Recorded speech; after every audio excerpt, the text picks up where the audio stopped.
The world outside Alara Vance's little cottage in Oakhaven was a symphony of soft sounds. The distant sigh of the ocean, a rhythmic hush that seemed to breathe with the town itself. The gentle rustle of leaves in the ancient oak that shadowed her garden. The occasional chime of a buoy bell, carried on the breeze from the harbor. It was a world designed for quiet contemplation, and Alara, with her heart still mending from a life left behind, found solace in its gentle cadence. She had arrived in Oakhaven 3 months ago, a city girl with clay dust, perpetually clinging to her hands, and a quiet determination to build something new. Her ceramics studio, Ember and Tide, was nestled on a winding lane just off the main square. It was a charming, slightly crooked building with large windows that overlooked the cobbled street, and in the distance, a sliver of the sparkling sea. Inside, the air always smelled faintly of earth and warmth, a comforting blend of unglazed clay and the subtle scent of the wood-fired kiln she had painstakingly installed. Alara loved her work. There was a profound satisfaction in taking a lump of formless clay and coaxing it into existence, a sturdy mug, a delicate bowl, a vase that seemed to capture the very essence of a wave. Each piece was a conversation between her hands and the earth, a meditation in stillness and creation. In the city, her work had been a passion. Here, in Oakhaven, it was a lifeline, anchoring her to the present, urging her forward. Tonight, however, the clay sat untouched. Alara was curled in her favorite armchair by the window, a mug of chamomile tea steaming in her hands. The moon, a generous pearl, cast a silvery glow across the rooftops of Oakhaven, painting the scene in shades of charcoal and silver. She watched the shadows dance, a silent ballet performed by the ancient trees in the sleeping houses. Oakhaven was a town steeped in charm and history. Its buildings were old, their stones worn smooth by generations of hands and weather. Its people were, for the most part, as warm and welcoming as the morning sun after a sea mist. There was Mrs. Gable, who ran the bakery next door and always slipped Alara an extra scone. There was Silas, the gruff but kind owner of the hardware store, who patiently explained the intricacies of flue pipes and kiln maintenance. And then there were the whispers. Not malicious whispers, but gentle ones. Stories woven into the fabric of the town, passed down from generation to generation. Whispers of old maritime legends, of hidden coves, of wishes made under a particular ancient oak tree known as the Sentinel Oak. Alara had heard about it from Mrs. Gable, who had winked conspiratorially and said, "Everyone in Oakhaven has a secret shared with the Sentinel, dear, or a wish tucked beneath its roots." The Sentinel Oak stood on a rise overlooking the harbor, its branches sprawling like benevolent arms, ancient and gnarled. It was a landmark, a meeting point, a silent confidante to the town's joys and sorrows. Alara hadn't yet sought out the Sentinel for her own secrets or wishes. She wasn't sure what she would wish for, not yet. She was still in the quiet process of discovering what she truly wanted from this new chapter. A soft knock at her studio door startled her from her reverie. Alara glanced at the clock on the wall. Nearly 9 o'clock. Too late for a customer. Too early for an emergency. She padded to the door, her heart giving a small, curious thump. Through the glass panel, she saw a tall silhouette, broad-shouldered, with a cap pulled low over his brow. He seemed to carry the scent of pine and fresh earth even before she opened the door. Alara Vance. The voice was deep, resonant, like the soft rumble of distant thunder. She opened the door a crack, peering out. "Yes." The man pushed his cap back, revealing a face that was both rugged and kind. Eyes the color of moss after a rain, framed by laugh lines that hinted at a ready smile, even if he wasn't smiling now. A neatly trimmed beard dusted his jaw. He held a small, neatly tied bundle of firewood in one arm and a larger, oddly shaped piece of wood in the other. "Liam Thorne," he introduced himself, extending a hand that was calloused but gentle. "Silas sent me. Said you were looking for some seasoned oak for your kiln, and a piece of driftwood for, well, he just said something artistic." A faint, amused smile touched his lips. Alara's cheeks warmed. Silas, bless his meddling heart, had indeed offered to connect her with someone who sourced special woods. "Oh, right. Please, come in, Liam." She opened the door wider, stepping back to let him enter. Liam stepped inside, and the studio, already cozy, seemed to shrink around his tall frame. He moved with a quiet grace, despite the wood he carried, his presence filling the space with an earthy warmth. He placed the bundle of oak logs by the kiln, then carefully set down the large piece of driftwood on her workbench. Silas said you like to experiment with the firing process, Liam said, his gaze sweeping over her shelves, filled with the soft organic shapes of her pottery. His eyes lingered on a particular celadon glazed bowl, its surface shimmering like captured moonlight. Beautiful work. Thank you, Alara said, genuinely pleased by his observation. And yes, I do. The wood-fired kiln gives a unique finish, unpredictable and wonderful. I appreciate you bringing these. She gestured to the oak logs. And this. She reached out a hand, tracing the smooth, bleached curves of the driftwood.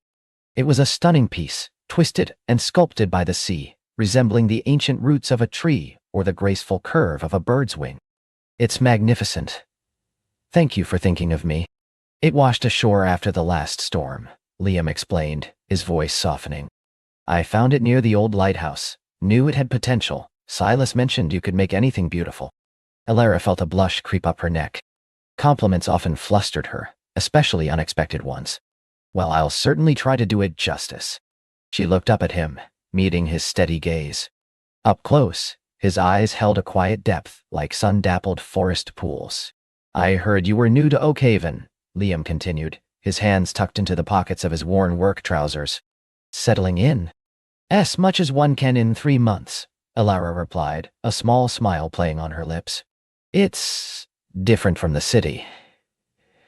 In the best possible way. Quieter. More connected to the rhythm of things. That's Oakhaven, he nodded, a warmth in his eyes. It has a way of drawing you in, like the tide. They stood in comfortable silence for a moment, the air thick with unspoken curiosity. Alara found herself studying him. He wasn't overtly handsome in a conventional way, but there was an honesty in his features, a strength in his posture, and a calming presence that was profoundly attractive. Silas also mentioned you're quite the arborist, Alara ventured, remembering the scraps of information the hardware store owner had offered. That you care for all the old trees in town. A genuine smile finally bloomed on Liam's face, crinkling the corners of his eyes. That's me. Thorn Tree Services. More often than not, it's just me. The old trees are the soul of this town. They need looking after. He paused, then added, almost as an afterthought, especially the sentinel oak. Ilara's ears perked up. The sentinel oak. I've heard stories about it. Oh, have you? Liam's smile widened, a hint of mischief in his gaze. What have you heard? That people make wishes under it, she admitted, feeling a little shy. Or tell it, secrets. That's one of them, he confirmed, his voice taking on a softer, more reflective tone. It's more than just a tree, you know. It's seen everything, heard everything. It's part of Oakhaven's heart. He looked at her then, his gaze thoughtful. Have you visited it yet? Alara shook her head. Not yet. I've seen it from a distance. It looks majestic. It is, Liam agreed, his voice imbued with a quiet reverence. You should go, especially in the mornings when the mist rolls in or at sunset. The light does something magical there. The conversation flowed easily after that, an unexpected delight. They talked about wood, about the nuances of different species, about the challenges of working with natural elements. Alara found herself sharing details about her pottery, the glazes she experimented with, the way the fire transformed the clay. Liam listened intently, asking intelligent questions, his gaze unwavering. He seemed to understand the quiet dedication that went into her craft, the intimate connection between artist and material. Eventually, he glanced at the clock. Well, I should let you get back to it. Didn't mean to keep you. No, not at all, Alara insisted, meaning it. It was a pleasant surprise. Thank you again for the wood, Liam, for both pieces. He nodded, a slight flush on his own cheeks. Anytime, Alara. If you need more, just let Silas know or leave a message at the lumber yard. I will, she promised, walking him to the door. As he stepped out into the moonlit street, he paused, turning back. And Alara? Yes. The sentinel oak, he said, his voice a low, warm murmur, almost a whisper. It's waiting for you. With that, he offered a small, knowing smile, pulled his cap back down, and disappeared into the shadows of the lane. Alara stood by the open door for a long moment, the scent of pine and damp earth lingering in the air. Her heart, which had been a quiet, steady beat since her arrival in Oakhaven, now fluttered with a new, gentle rhythm. Liam Thorne. He was intriguing, and his words about the Sentinel Oak had resonated deep within her. The next morning, Alara woke with a sense of purpose she hadn't felt in weeks. The encounter with Liam had stirred something within her, a desire to fully embrace Oakhaven, to explore its hidden corners, to allow herself to be drawn into its gentle magic. After a quick breakfast of Mrs. Gable's blueberry scones and strong tea, Alara put on her walking shoes and a light jacket. She left a note on her studio door, "Back soon, exploring." She didn't take her phone, wanting to fully immerse herself in the experience. She walked through the sleepy town, past the fishing boats bobbing gently in the harbor, past the colorful cottages with their window boxes overflowing with geraniums. The air was crisp and salty, carrying the invigorating scent of the sea. Following the directions Mrs. Gable had given her, Alara found a narrow, winding path that led up a gentle slope, away from the bustling town. The path was shaded by ancient trees, gnarled pines, sturdy maples, and as she ascended, more and more oaks. The air grew cooler, quieter, the sounds of the town fading behind her, replaced by the chirping of birds and the soft rustle of leaves. Sunlight dappled through the canopy, painting shifting patterns on the forest floor. Finally, she emerged into a clearing. And there it stood. The Sentinel Oak. It was more magnificent than she could have imagined. Its trunk was immense, scarred with the passage of centuries, its bark a tapestry of deep furrows and mossy green. Its branches, thicker than most tree trunks, stretched horizontally for incredible distances, supported in places by sturdy wooden props, creating a vast natural canopy. Beneath it, the clearing was carpeted with soft emerald moss, dotted with wildflowers. A simple wooden bench was tucked beneath one of the lowest branches, almost hidden from view. Alara approached the tree with a sense of awe, her steps reverent. She reached out a hand, touching the rough bark, feeling the sheer ancient strength of it. It hummed with a quiet energy, a living monument to time and resilience. She walked beneath its vast expanse, her eyes scanning the intricate patterns of its branches, the way the light filtered through the leaves, creating a kaleidoscope of greens and golds. She found the wooden bench and sat down, leaning back against the rough bark of the tree. Closing her eyes, Alara took a deep breath, inhaling the earthy scent of the forest, the subtle tang of the sea carried on the breeze. It was incredibly peaceful here, a sanctuary of stillness and natural beauty. She felt a lightness in her chest, a sense of quiet contentment she hadn't experienced in a long time. What would she wish for? What secret would she whisper to the Sentinel? She thought of the life she'd left behind, the broken engagement, the feeling of losing her footing in the world. She thought of the uncertainty that had shadowed her move to Oakhaven, the hope that this new place would offer not just a fresh start, but a deeper sense of belonging. And then she thought of Liam. His kind eyes, his quiet strength, his reverence for the natural world. The unexpected warmth of their conversation last night. The way he had said, "The Sentinel Oak, it's waiting for you." A small smile touched her lips. Perhaps her wish wasn't for something grand or specific. Perhaps it was simply for connection. For friendship. For the quiet unfolding of something beautiful. She leaned closer to the rough bark, her lips barely parting. "I wish," she whispered, her voice barely audible over the rustle of leaves, "to find my place here, to be truly seen. And maybe to share the quiet beauty of this place with someone who understands it." As she finished, a gentle gust of wind rustled through the leaves of the Sentinel Oak, a soft, sighing sound that seemed to carry her words away, up into the vast canopy, out into the world. A shiver, not of cold but of something akin to magic, traced its way down her spine. Alara spent the rest of the morning beneath the Sentinel Oak, sketching in her notebook, capturing the intricate patterns of the leaves, the texture of the bark, the play of light and shadow. She felt inspired, a creative spark reignited by the simple act of being present in such a magnificent place. When she returned to her studio, refreshed and invigorated, the first thing she did was examine the piece of driftwood Liam had given her. Its natural curves and hollows seemed to tell a story of their own. She imagined it as the base of a sculpture, perhaps a vessel that echoed the movement of waves, or a creature emerging from the deep. Her fingers itched to begin. Over the next few days, Alara found herself thinking about Liam more often than she expected. She wondered where he was, What old trees he was tending to. What new pieces of driftwood he might be discovering. She found herself looking out her studio window, half expecting to see him pass by. Her work on the driftwood sculpture became a quiet dedication. She cleaned it, sanded it gently, and began to shape a ceramic form that would integrate seamlessly with its organic contours. It was a challenging piece, requiring a delicate balance between natural and crafted, between earth and sea. One afternoon, a week after Liam's visit, Ilara was engrossed in her work when the chime above her studio door announced a customer. She looked up, expecting Mrs. Gable or a tourist, and her breath hitched. It was Liam.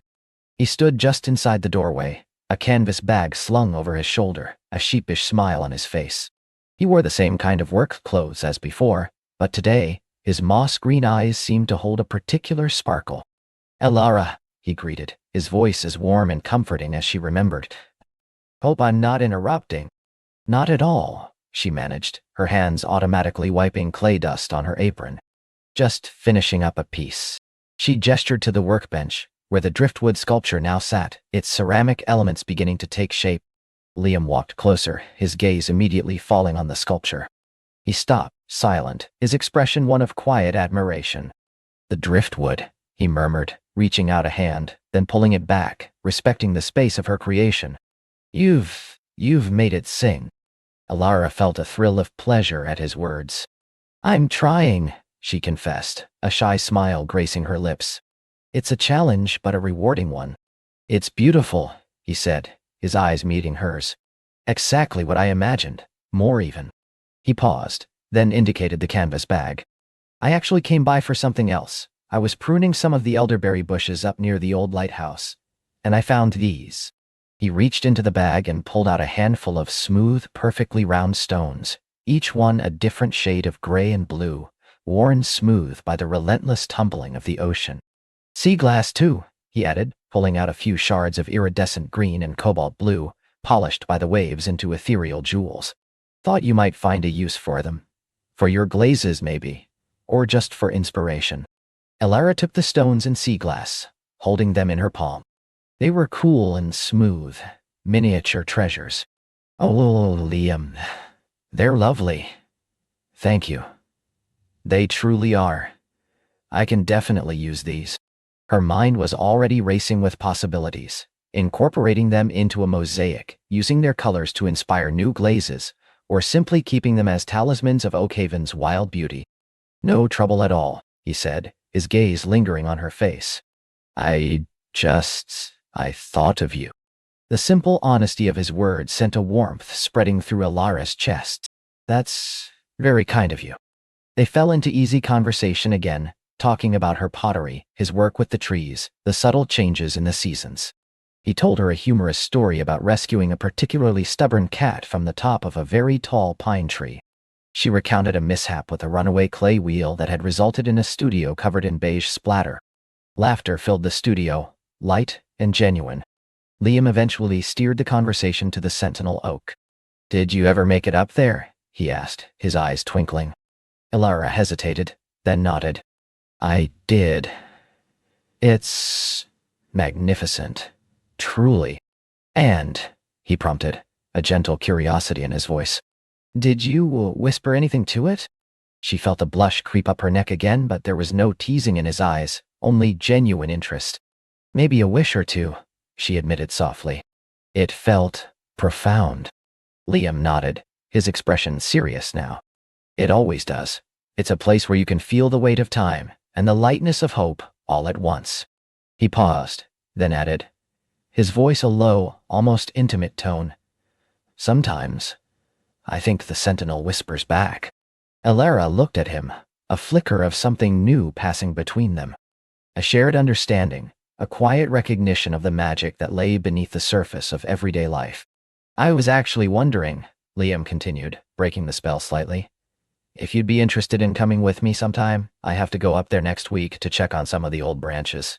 Make sure they're still sound after the last storm. It's a bit of a climb in places, but the view from the top of the rise is incredible. You could sketch if you like, or just..." Ilara's heart did another one of its little flutters. An invitation. Not a date, not explicitly, but an invitation to share a quiet moment in a place that held special meaning for both of them.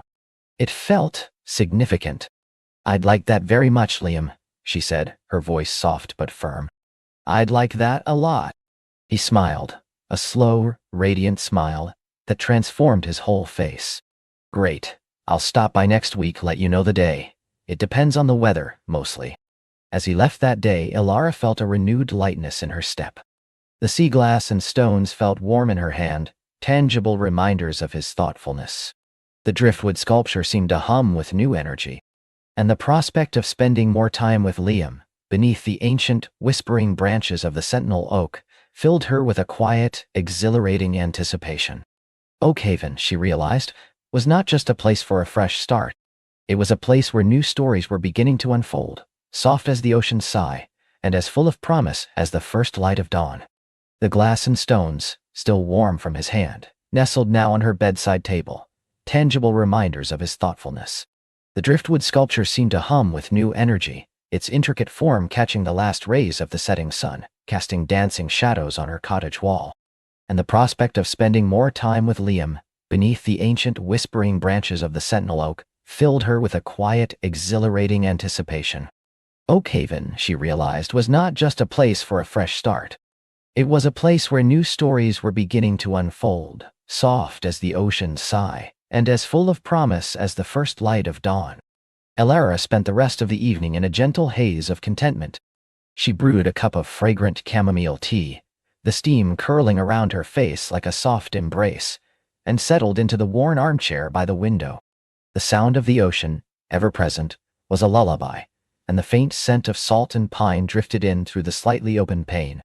She picked up a book, a classic novel she'd been meaning to reread, but her eyes kept straying to the smooth, sea-worn glass and the speckled stones. Each one held a tiny world within its surface, a memory of the waves that had shaped it, the sun that had warmed it, the hand that had chosen it for her. Liam's hand.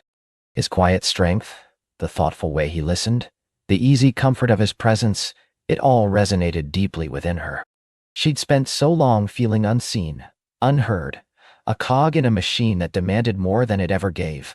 Oakhaven and Liam felt like a balm to a weary soul. Here, time seemed to stretch, allowing for observation, for connection, for simply being I. She thought of his workshop, the scent of wood and industry, the beautiful things he created with his hands. There was a quiet pride in his work, a deep respect for the materials he transformed. It mirrored the way he seemed to regard the world around him, with reverence and an artist's eye. The next few days at the Salty Bookmark passed quickly, filled with the comforting routine of organizing shelves, brewing coffee, and greeting the steady stream of Oakhaven locals. Mrs. Gable, a whirlwind of practical advice and surprisingly tender observations, became a cheerful fixture in Ilara's new life. She introduced Ilara to Mrs. Henderson, who ran the bakery next door, and insisted Ilara try her blueberry scones, and Mr. Finch, the stoic fisherman who only ever bought nautical history books. Ilara found herself learning the rhythms of the town, the gentle ebb and flow of its daily life. She discovered that Tuesdays were for the weekly farmers' market, bringing a vibrant array of local produce and artisan crafts to the town square. She learned that Liam, while respected, was a man of quiet habits. He often took his coffee black from Mrs. Henderson's bakery, and his lunch was usually a simple sandwich eaten by the docks, watching the boats.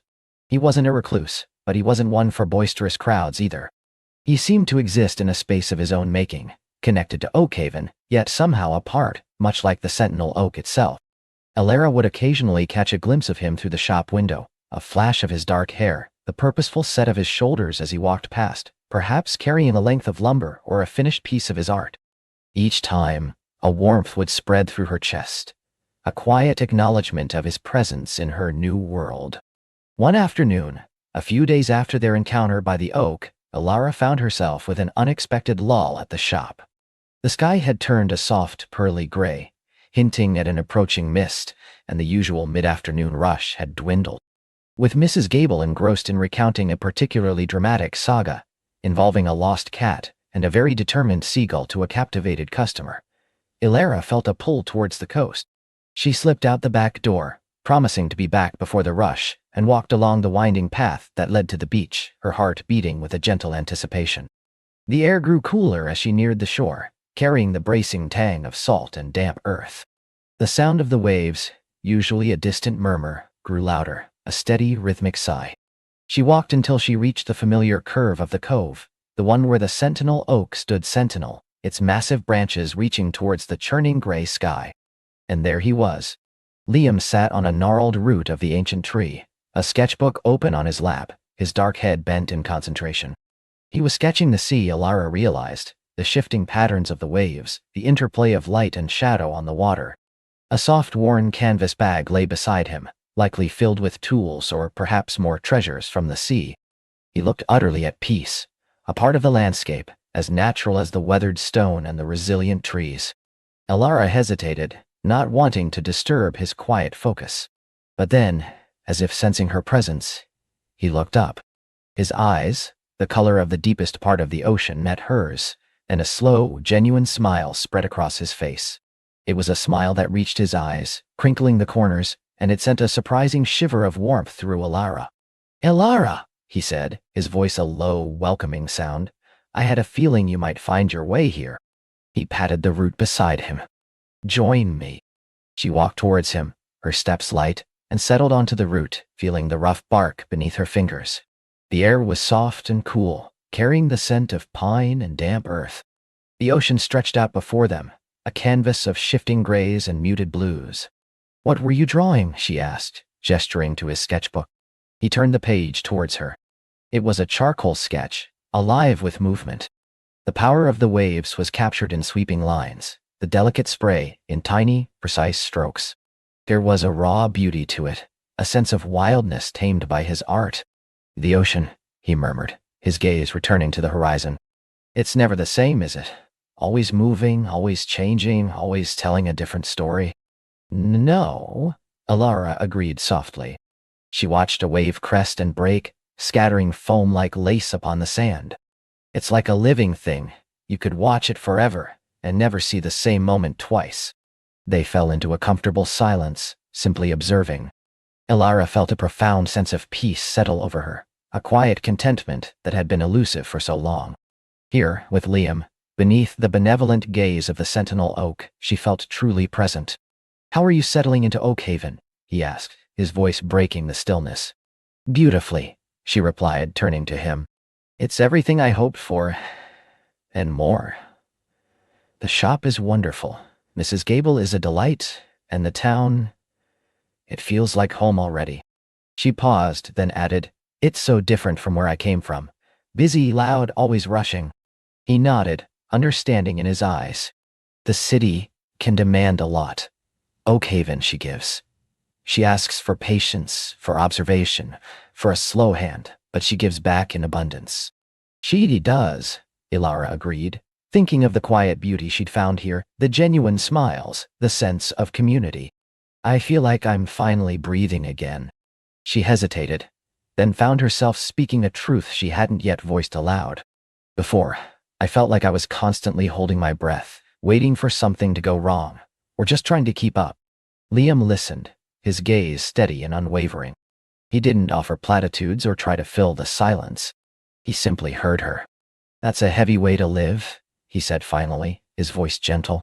"Everyone deserves a place where they can breathe freely." His empathy was a warm blanket, wrapping around her. "Thank you," she said, her voice a little thick, "for listening."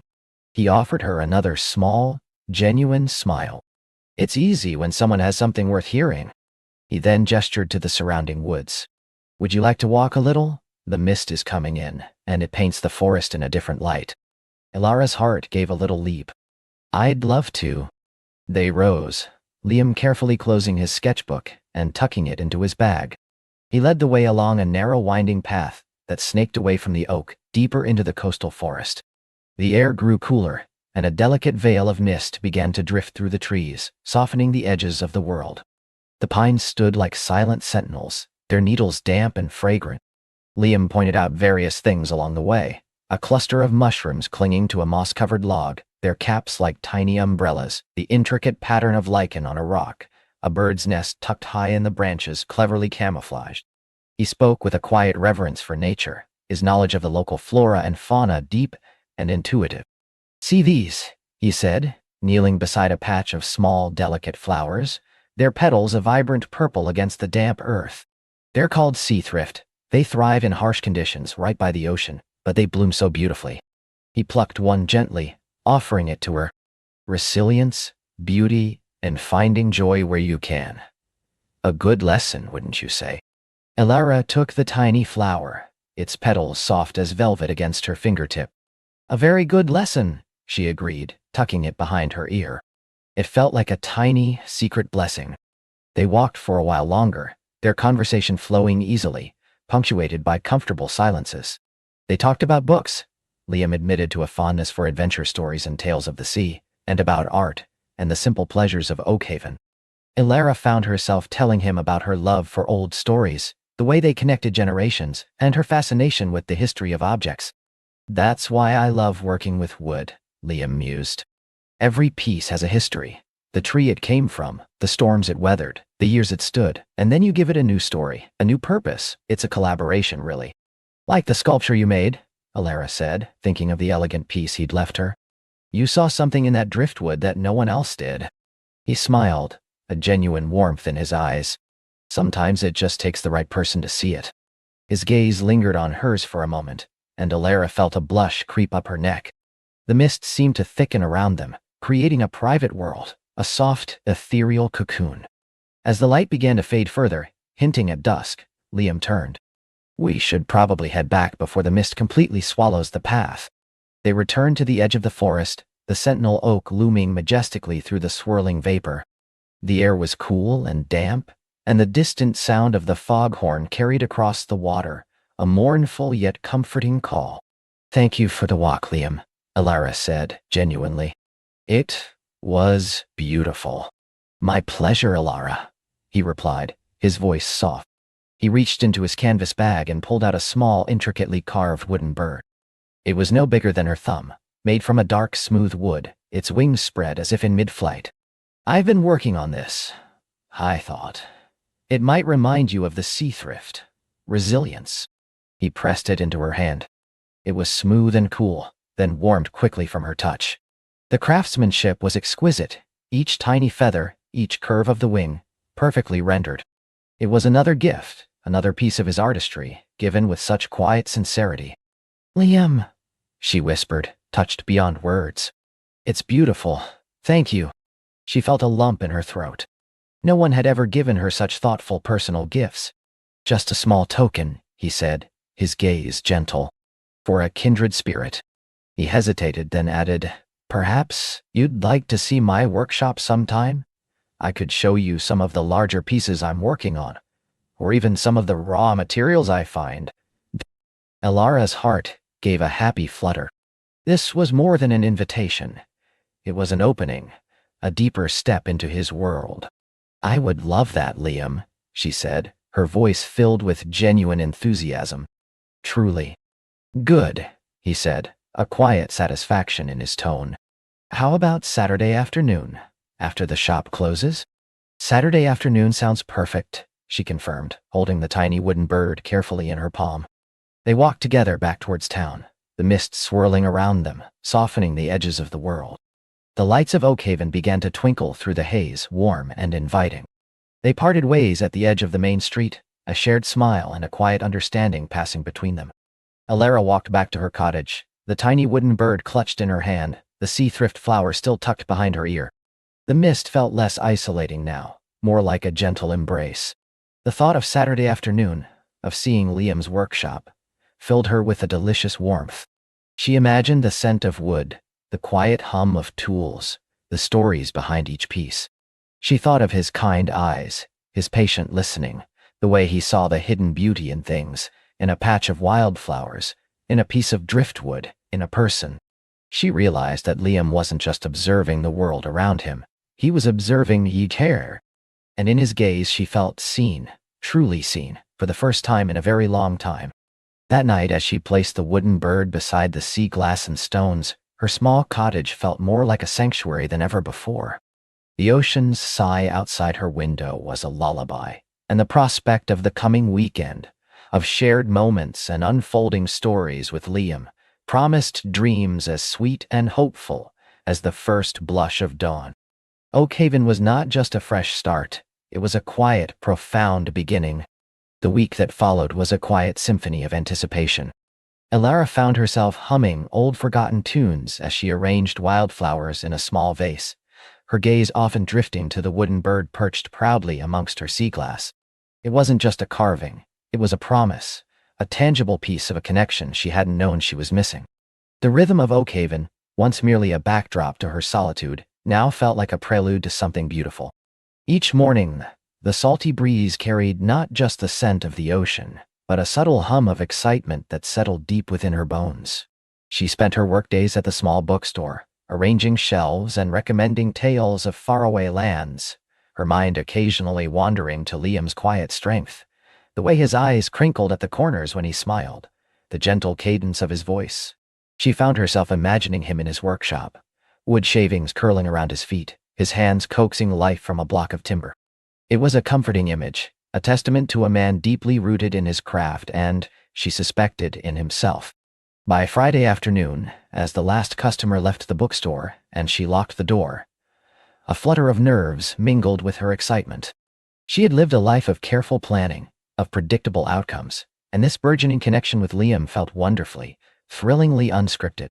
She walked back to her cottage, the setting sun painting the sky in hues of orange and rose, and felt a lightness in her step she hadn't experienced in years. Saturday dawned crisp and clear, the sky a brilliant azure arching over the sparkling sea. Elara woke early, the sunlight streaming through her window, illuminating dust motes dancing in the air. She made herself a mug of herbal tea, the steam warming her hands, and sat by the window, watching the waves roll in. The wooden bird seemed to catch the light, its smooth surface glowing. She traced its wing with a fingertip, a small smile playing on her lips. Liam had suggested a walk along the northern cliffs, a less traveled path that offered panoramic views and quiet solitude. He would pick her up at 10 Daiwa. She dressed in comfortable jeans and a soft wool sweater, pulling her hair back from her face. As the clock hands neared the hour, she found herself smoothing imaginary wrinkles from her clothes, a nervous habit from a past life that she thought she'd long shed. But this wasn't about presentation. It was about connection, about simply being. A gentle knock at the door, precisely on time, made her heart give a little skip. She opened it to find Liam standing there, a canvas backpack slung over one shoulder, a comfortable smile on his face. He wore a worn denim jacket and dark trousers, looking effortlessly at ease. "Good morning, Elara," he said, his voice a warm balm. "Ready for an adventure?" "As I'll ever be," she replied, a genuine laugh escaping her. She grabbed her own small satchel, her heart settling into a comfortable rhythm in his presence. The walk to the northern cliffs was invigorating. The path wound its way through gnarled coastal trees, their branches sculpted by the prevailing winds, before opening up to vast expanses of heathland, dotted with hardy wildflowers. The air was fresh and bracing, carrying the invigorating tang of salt and earth. They walked mostly in comfortable silence, their footsteps crunching softly on the gravel path. Elara found herself stealing glances at Liam, observing the easy strength in his stride, the way his eyes scanned the horizon, as if absorbing every detail of the landscape. "It's beautiful up here," Elara said, breaking the silence as they reached a particularly stunning viewpoint, the cliffs dropping sharply to the churning turquoise sea below. Seagulls wheeled overhead, their cries carried on the wind. "It is," Liam agreed, his gaze thoughtful. "I come up here often when I need to clear my head, or just to feel small in the face of something so grand. Puts things into perspective." "I know what you mean," Elara murmured, pulling her sweater tighter against the breeze. "Sometimes, life can feel so overwhelming you forget there's a world beyond your own worries." She didn't elaborate, but the words hung in the air, weighted with unspoken history. Liam nodded slowly. "Oak Haven has a way of reminding you of that. It humbles you, in the best possible way." He gestured further along the path. "There's a small cove just around that bend, hidden from most of the trail. Perfect spot for a quiet moment, if you're up for a bit of a scramble." "Lead the way," Elara said, intrigued. The scramble was more of a gentle descent down a winding rocky track, but it led them to a truly magical spot. The cove was a crescent of pale sand, sheltered by towering cliffs, with the clear water lapping gently at its edge. Pebbles smoothed by centuries of ocean currents lay scattered like jewels. It felt like stepping into a secret world. Liam unslung his backpack and pulled out a small blanket, spreading it on a patch of dry sand near a cluster of smooth, sea-worn boulders. "Thought we might appreciate a rest," he offered, pulling out a thermos and a small container of shortbread cookies. "Tea or coffee?" "Tea would be lovely," Alara said, her eyes alight with pleasure. She sat beside him, drawing her knees up to her chest, feeling utterly content. The warmth of the sun on her face, the gentle murmur of the waves, and Liam's quiet company created a cocoon of peace around them. They sipped their tea, munching on the buttery shortbread, and the conversation flowed with a natural ease that surprised Alara. She found herself telling him about her love for collecting sea glass, how each piece told a story of resilience and transformation. "It's like finding treasure, isn't it?" she mused, picking up a perfectly rounded piece of deep green glass. Something broken, discarded, but made beautiful again by the ocean's relentless work. Liam watched her, his expression warm. "A beautiful metaphor," he said softly. "It makes sense that you'd be drawn to something like that, Alara." His understanding gaze invited further sharing. "I suppose it does," she admitted, her voice dropping slightly. "Before Oakhaven, my life, it felt a bit like shattered glass. All sharp edges and disconnected pieces. I was living in the city, working a high-pressure job that consumed everything. I chased success, thinking it would bring happiness, but it just brought exhaustion and a profound sense of emptiness." She paused, tracing patterns in the sand with her finger. "I lost sight of who I was, what truly mattered. Oakhaven was a desperate leap of faith, really. A chance to gather the pieces, to see if they could be smoothed and reshaped into something whole again." She looked up at him, a flicker of vulnerability in her eyes. "It's still a work in progress." Liam didn't offer platitudes or empty reassurances. Instead, he simply met her gaze, his eyes reflecting a deep understanding. "Life often is, Alara. We're all works in progress. But you've taken the hardest step, coming here, choosing to heal. That takes immense courage. That takes immense courage." He reached out, his hand gently covering hers for a brief, comforting moment before withdrawing. The touch was light, but it sent a surprising warmth through her. "What about you, Liam?" she asked, grateful for his quiet empathy. "What brought you to Oakhaven, or kept you here?" He smiled, a gentle, almost wistful expression. "Oakhaven has always been home. My family has been here for generations. My grandfather was a fisherman, my father a boat builder. I grew up with the scent of salt and sawdust in my nose."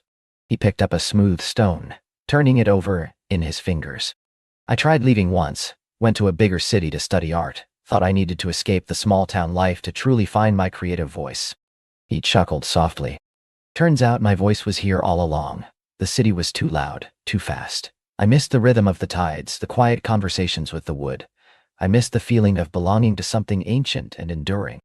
"So you came back," Alara concluded, picturing a younger Liam, perhaps a bit lost, finding his way home. "I did, and I found my workshop, my peace. There's a particular kind of freedom in knowing where you belong, even if it's not a grand, sprawling place. Oakhaven nurtured my craft and my soul."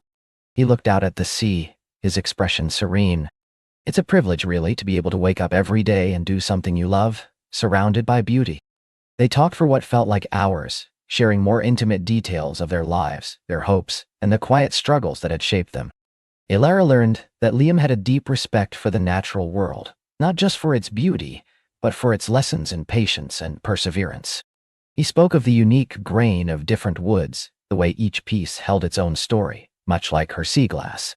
She, in turn, found herself opening up about her love for literature, how stories had always been her escape and her anchor, even when her own life felt rudderless. The sun began its slow descent, painting the cliffs in golden hues. "We should probably head back before it gets too chilly," Liam said, gathering the blanket. As they made their way back up the path, Alara felt a profound sense of lightness. It wasn't just the invigorating walk. It was the feeling of being truly heard, truly understood, without judgment. Liam had a way of listening that made her feel safe, as if her deepest fears and quietest hopes were simply part of the human experience, and therefore, entirely acceptable. Back in town, the soft glow of streetlights began to illuminate the cobblestone streets. "Thank you, Liam." Alara said as they reached her cottage. Today was exactly what I needed. The pleasure was all mine, Alara, he replied, his eyes warm in the fading light. Would you be open to a quieter evening tomorrow? Perhaps dinner at the Salty Siren, or a simple meal at my place if you'd prefer. I'm quite a decent cook, if I do say so myself. A playful twinkle entered his eyes.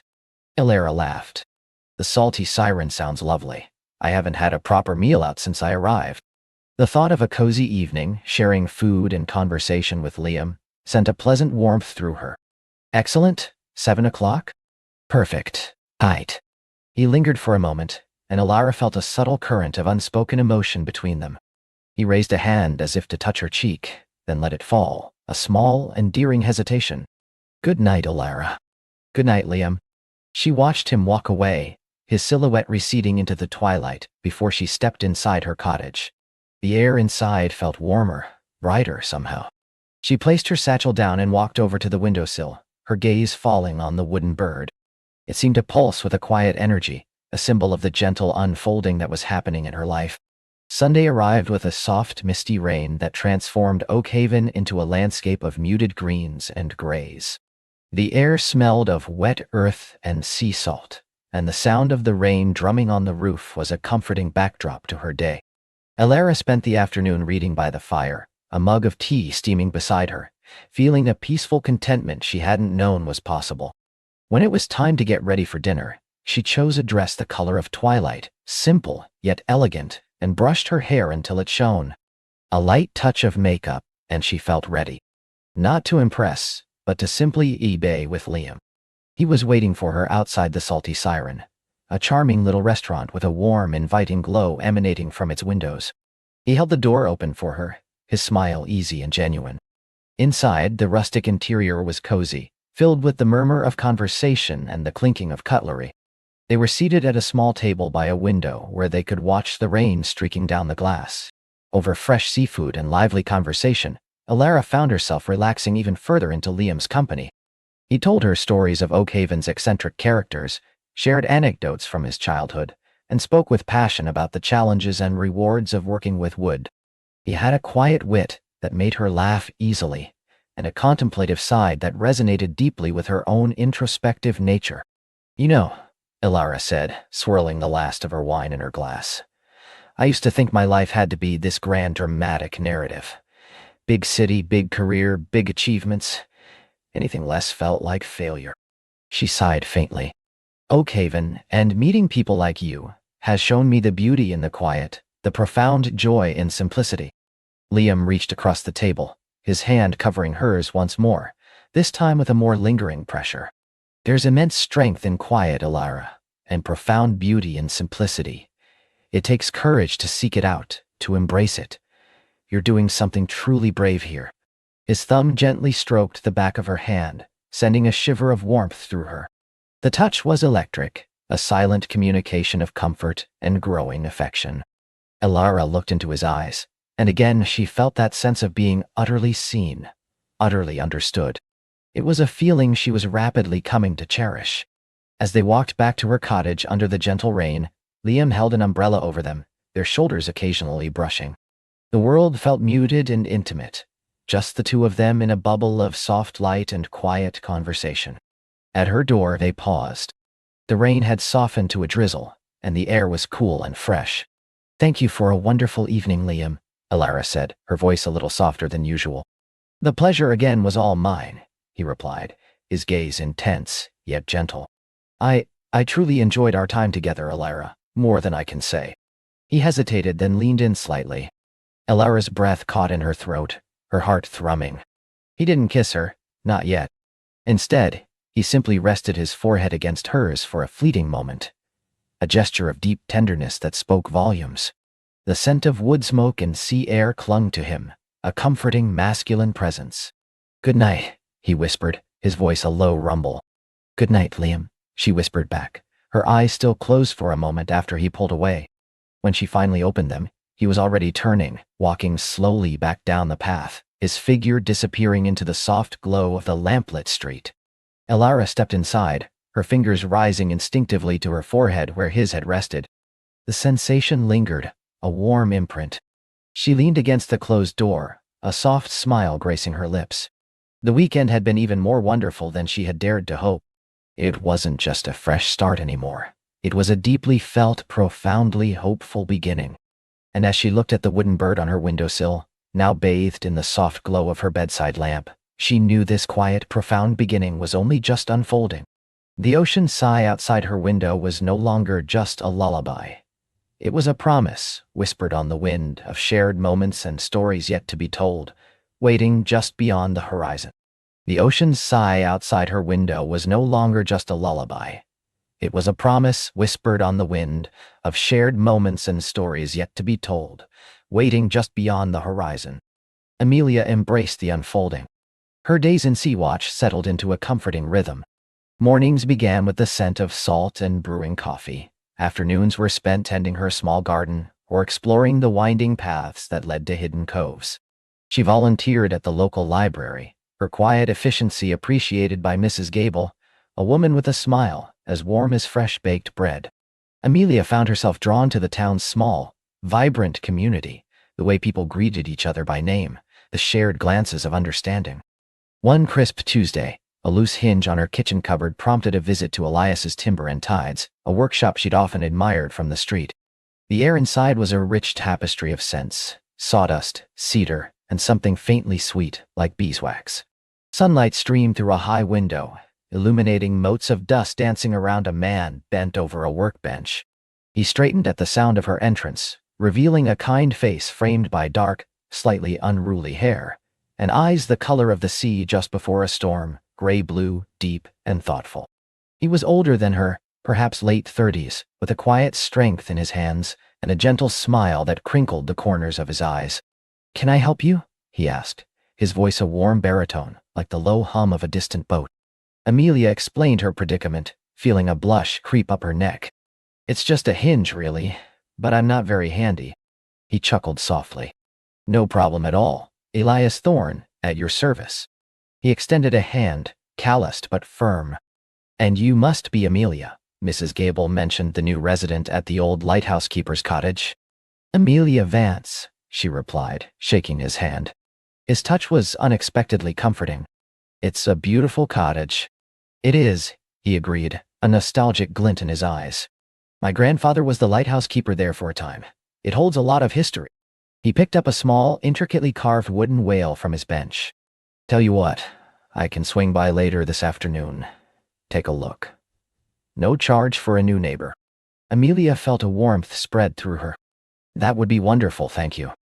Elias arrived promptly at 3, his toolbox in hand. As he worked, humming under his breath, Amelia watched him. There was a quiet intensity to his movements, a respect for the wood he handled. He noticed the wooden bird on her windowsill. "That's a lovely piece," he commented, his gaze lingering on it. "Hand-carved, too. Good craftsmanship." "It was a gift," Amelia said, a soft smile touching her lips. "A reminder of new beginnings." He nodded, his eyes meeting hers. "A powerful reminder, then." The hinge was fixed in minutes, but Elias lingered, sharing stories of Sea-Watch, its eccentric residents, and the history of her cottage. He spoke of the ocean with the reverence of one who understood its moods. Amelia found herself captivated, her usual reserve melting away in the face of his gentle sincerity. Before he left, he handed her a small, smooth piece of driftwood, polished to a sheen. "Just a little something. The sea gives back, you know." Their encounters became more frequent, blossoming naturally. Amelia would often find herself wandering towards his workshop, drawn by the scent of wood and the quiet presence of the man within. He taught her the names of the local timbers, the different ways the ocean shaped them. She, in turn, shared her love for books, recommending titles that sparked lively discussions over coffee at the Salty Siren, the town's charming cafe. Elias listened with an attentiveness that made her feel truly seen. He learned about her life before Sea-Watch, the quiet solitude she'd embraced, the unexpected joy of finding a place where she belonged. He never pressed, simply offered a steady, understanding presence. Amelia, for her part, discovered Elias's own quiet depths. He had lost his parents young, finding solace and purpose in his grandfather's wood-carving legacy. His calm demeanor masked a profound sense of loyalty and a gentle, artistic soul. One blustery afternoon as they walked along the deserted beach, the wind whipping Amelia's hair around her face, she confessed a lingering fear. Sometimes, she admitted, her voice barely audible above the roar of the waves, I worry this is too good to be true, that it will all fade, like a sandcastle at high tide. Elias stopped, turning to face her. He took her hands in his grip warm and reassuring. Amelia, he said, his eyes earnest. What you've built here, what we're building, it's not made of sand. It's carved from something stronger. From intention, from shared laughter, from quiet understanding. The ocean might try to wear it down, but we'll always be here to hold it steady. He squeezed her hands gently. Some things are meant to last, Amelia. And you, here, with us, with me. I believe this is one of them. His words were a balm to her soul, a steady anchor in the swirling uncertainty. She looked at him, truly looked, and saw not just a kind man, but a man who saw her, understood her fears, and offered a promise of unwavering strength. A wave crashed nearby, sending spray high into the air, but Amelia felt grounded, safe. Their first kiss happened under the soft glow of the lighthouse, not Amelia's cottage, but the grand historic one that still cast its beam across the water. They had gone for a late evening walk, the stars scattered like diamonds across the inky sky. The air was cool and crisp, filled with the clean scent of the sea. They had been talking about dreams, about the future they were slowly, carefully, building. I've never met anyone quite like you, Amelia, Elias murmured, his voice soft, full of a warmth that went straight to her heart. He reached out, gently tucking a stray strand of hair behind her ear. His fingers brushed her cheek, sending a shiver of delight through her. You have a quiet strength, a light that draws me in. Amelia's heart hammered against her ribs. She looked up at him, her own gaze filled with a burgeoning tenderness she hadn't known she possessed. And Elias, she confessed, her voice a whisper, have never felt so truly at home, or so truly myself, until now. Until you. His eyes, in the faint light, held a depth of emotion that mirrored her own. Slowly, gently, he leaned in. His lips, soft and hesitant at first, met hers. It was not a fiery kiss, but a tender, profound affirmation. A kiss that tasted of salt and promise, of unspoken hopes finally given voice. It was a kiss that sealed their shared understanding, a quiet melody of two souls finding their way home to each other. When they finally broke apart, Amelia felt a profound sense of peace, a certainty that this was where she was meant to be, with him. The lighthouse beam swept over them, a silent witness to their beginning. Over the next few months, their love deepened, weaving itself into the very fabric of Sea-Watch. They shared quiet evenings by the fire in Amelia's cottage, the wooden bird on the windowsill a silent, cherished observer. Elias brought her new pieces of driftwood, each one unique, each one a testament to the ocean's artistry, and her to the beauty of beginnings. Amelia, in turn, filled his workshop with the aroma of freshly brewed tea and the sound of her gentle laughter. One spring morning, Amelia woke to the sound of gulls and the gentle tapping of rain against her window pane. Elias was already awake, leaning over her, a soft smile on his face. In his hand, he held a small, intricately carved wooden bird. It was smaller than the one on her windowsill, but unmistakably a companion piece, its wings slightly outstretched as if in flight. I made this for you, he said, his voice a low rumble. A mate for your bird, to signify that you're not alone anymore, Amelia. That our stories are now intertwined, flying together. Tears pricked at Amelia's eyes.